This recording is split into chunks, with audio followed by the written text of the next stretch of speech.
You may have heard that Apple just added native cursor support for mice and certain trackpads with iPadOS 13.4, which came out just about a month ago.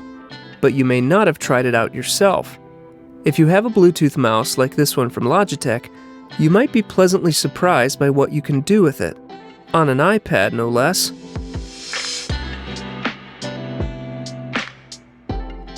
Here's how to turn it on and what to expect. I'm using the Logitech MX Anywhere 2S, which is currently my favorite mouse for the Mac, but that's a story for another video. The first thing you'll need to do is connect your mouse via Bluetooth. So head to the Bluetooth menu under Settings and put your mouse in pairing mode to connect it. There's usually a pairing button you'll need to hold down on the bottom of the mouse. The iPad should recognize the mouse once it's in pairing mode. One of the great things about the MX mouse is that you can set it to pair with 3 different devices, so I can easily switch between using the mouse with my iPad and my Mac. As soon as the mouse is connected and you start moving it, you'll notice the cursor. It's a semi-transparent circle, or as podcaster John Siracusa described it, a ghost finger, and it transforms based on what it's interacting with on the screen. There's a menu item for the cursor under Accessibility in the Settings app. Funny thing though, it only appears when a pointing device is connected. Notice where it appears when I turn the mouse on. The menu item is called Pointer Control, and it has some useful options, most notably a toggle for something called Pointer Animations. You see, this cursor behaves unlike any traditional cursor you've ever used. By default, the cursor attaches itself to, or in some ways becomes, the element that it's touching, and it's a bit sticky, requiring slightly extra force to detach from the item. It's very clever, and a lot of people seem to really like it, but it's not for me, at least not with a mouse. It might feel different with a trackpad, but it makes mousing around much less smooth as the cursor keeps sticking to things as you try to move it to its destination. Once I toggled pointer animations off, it felt much smoother and closer to how you'd expect a cursor to behave. Elements still respond to the cursor with, might I add, beautifully subtle animations when you hover over them, but the cursor no longer attaches to them. Navigating the iPad typically involves various gestures, like swiping up from the bottom or swiping down from one of the corners. How do you do that with a cursor? Well, you move the cursor to that area and then try to push past the edge of the screen.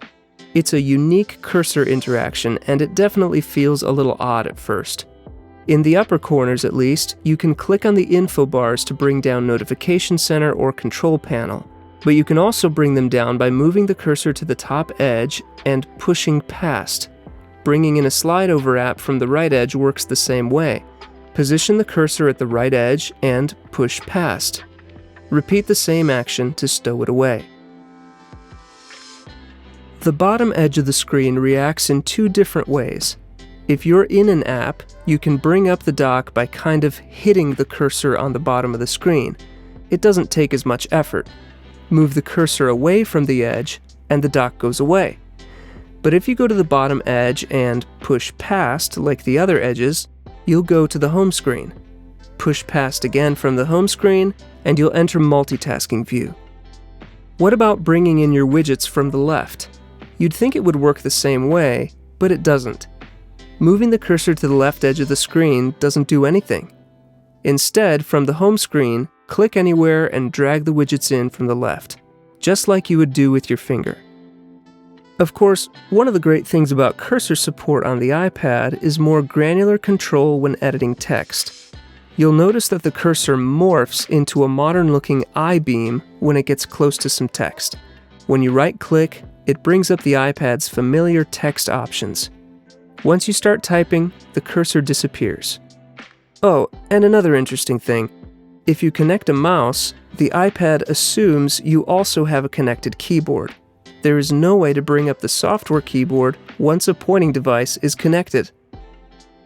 With a paired mouse, the only default buttons that work are the left and right click and the scroll wheel, which is not very smooth, as you might expect. The right click brings up contextual menus, which you'd usually access by tapping and holding with your finger. Apple's own Magic Mouse has some other gestures that work out of the box, but if you want to take full advantage of a multi-button mouse like the MX, you'll need to turn on another accessibility feature called Assistive Touch. Make sure your pointing device is connected and then drill into the Assistive Touch menu. Under Devices, you should see your mouse and be able to customize what the mouse buttons do. I have 3 extra buttons on my mouse, so I've assigned one to go home, one to bring up the dock, and one to open multitasking. But these extra buttons won't work unless Assistive Touch is turned on. When you're not using your iPad in cursor mode, though, you'll probably want to turn off Assistive Touch, and the easiest way to do this is to enable the Accessibility shortcut. Under Settings, Accessibility, scroll to the bottom to find the Accessibility shortcut menu. You'll also see how to access the shortcut, a triple click of either the Home button or the Power button for iPads with Face ID. If you have more than one shortcut feature enabled, the triple click will bring up a menu to toggle them on or off. If you only have one feature enabled, the triple click shortcut will simply turn the feature on or off without showing any menu. So these are the basics of using a mouse with your iPad in the latest update iPadOS 13.4. Using a supported trackpad instead of a mouse will enable some other 2- and 3-finger gestures, which will make the navigation even more MacBook-like. But the only trackpads that currently support all of the gestures are Apple's 2nd generation Magic Trackpad, Apple's brand new and expensive Magic Keyboard with Trackpad for iPad Pro, and Logitech's Combo Touch keyboard case with trackpad for the latest iPad and iPad Air. Back when I reviewed the Bridge 10.2 iPad keyboard, I tried to make the case that an integrated keyboard with a trackpad would be the most versatile combination. So far, early reviews of the 3 products that have this indicate that every one of them has drawbacks. It seems like there's still room in this new category of iPad products for someone to come in and really nail it. But until then, the new cursor support is a welcome development. Happy cursing, everyone!